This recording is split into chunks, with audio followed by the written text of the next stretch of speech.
out like an earthquake.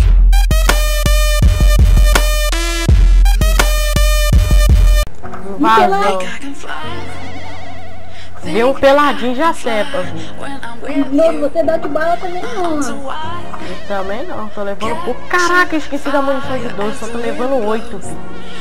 Tô levando só 2. Bora, não tem nada, Bora, bora, filho. Foi doente?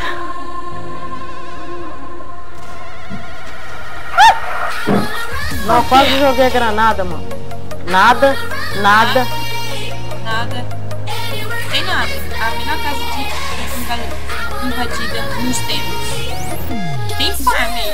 É, tem farm, vou caçar. Estoura o baú, estoura o baú. Não na granada, tá só pra você saber. Dá tiro de 12, você tá de 12. Deixa eu ver aqui, ver se Tem nada, mano, não tem nada. Ah, você tá perdendo tempo atirando? Bora atrás de outra, tem outra aqui do lado já. Ah, mas não tem granada suficiente. Você tem quantos aí, Davi? não tem que ver. Granada, velho. Trouxe 2.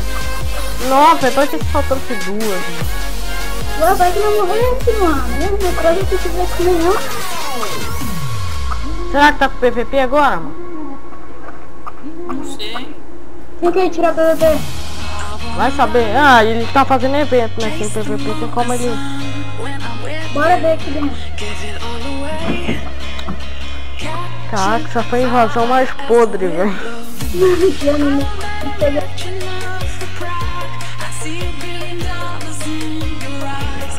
Tenho mais 3 granadas. Essa casa no fim do mundo pra invadir, mano. Né? Aqui, olha aí, olha aí, ó. O que? Olhar o que? Eu joguei no... Onde vocês estão? Vocês estão? Estão voltando aí. Estão voltando. Estão voltando por aí. Estão aqui, estão aqui. Eu vi você.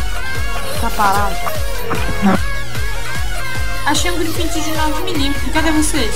A gente tá aqui na casa que a gente invadiu. Aqui Negócio... pra trás, ó, dessa usina aqui tem casa. Bora. Olha. Ê, Davi, sua voz tá falhando.